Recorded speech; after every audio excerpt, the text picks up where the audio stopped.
Awami League issue আর অন্য দলের দলীয় প্রতীকের ইস্যু কিন্তু সেম না। এটা অবশ্যই বাবুল ভাই, আকবর ভাই হয়তো বা স্বীকার করবেন। এখানে আওয়ামী লীগের ইস্যু হচ্ছে আওয়ামী লীগের ম্যাক্সিমাম যারা ইলেকশন করতে চায় তাদের ক্রিমিনাল অ্যাক্টিভিটিস আছে অতীতের 16 বছরে। তো এইটারে আপনি কিভাবে ডিল করবেন? আপনি যদি মামলা না থাকে তার ইলেকশন করতে সমস্যা কোথায়? আচ্ছা, মামলা না থাকলে ইলেকশন করতে সমস্যা নাই, ওকে আমি এগ্রি করি, কিন্তু যাদের মামলা আছে তাদের আপনি কি করবেন?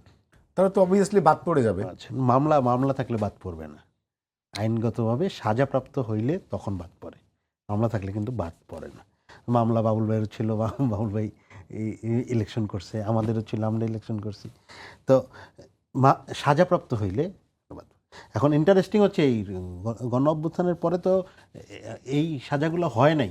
তো এখন আপনি কিভাবে, এখন যদি মনে করেন যে এই সুযোগটা নিয়ে, এই সাজা যে হয় নাই, এই সুযোগটা নিয়ে একজন বৈষম্য বিরোধী হত্যা মামলার জেনুইন আসামি ইলেকশনে অংশগ্রহণ করলেন এবং ইলেকশনে তিনি অরাজক পরিস্থিতি তৈরি করলেন, এটাতে আমরা কিভাবে ডিল করব? এই কোশ্চেনটা অবশ্যই ইসির ডিল করা উচিত।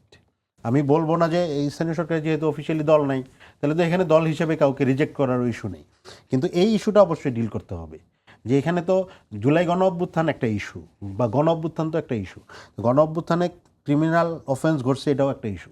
এটা কিন্তু নর্মাল ক্রিমিনাল অফেন্সের মতো না যে সাজাপ্রাপ্ত হইলে আমি আকবরকে 2 বছর পরে 2 বছর আগে ইলেকশন করতে দিব না, বা 5 বছর আগে ইলেকশন করতে দিব না। এখানে তো এখনও সাজার ঘটনা ঘটেই নাই, পুরো ব্যাপারটা তো আনসেটেল।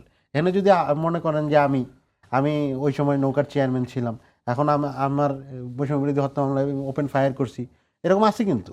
তো এখন আমি যদি যেহেতু আওয়ামী লীগ নাই, দলীয় প্রতীকে ইলেকশন নাই, আমি আবার ইলেকশন করতে চাইলাম, মামলায় তো সাজা হয়নি, তো আমাকে কি দিবে কি দিবে না? এই যদি দেয়, তাইলে গণ অভ্যুত্থানের যারা পক্ষের বিএনপি আছে, জামাত আছে, এনসিপি আছে, তাদের সাথে এই যদি ক্ল্যাশ হয়, ক্ল্যাশটা কি পলিটিক্যাল কারণে, ইলেকশনের কারণে, নাকি আরেকটা পলিটিক্যাল আনসেটেল কোশ্চেনের কারণে? খুবই স্বাভাবিক যে আপনি দেখতেছেন যে গণ অভ্যুত্থানে যার পার্টিসিপেশন ছিল হচ্ছে জনগণের বিরুদ্ধে, সে এখন ইলেকশনের মোড়কে আপনার সামনে আসতেছে, আপনি তারা কিভাবে প্রতিহত করবেন?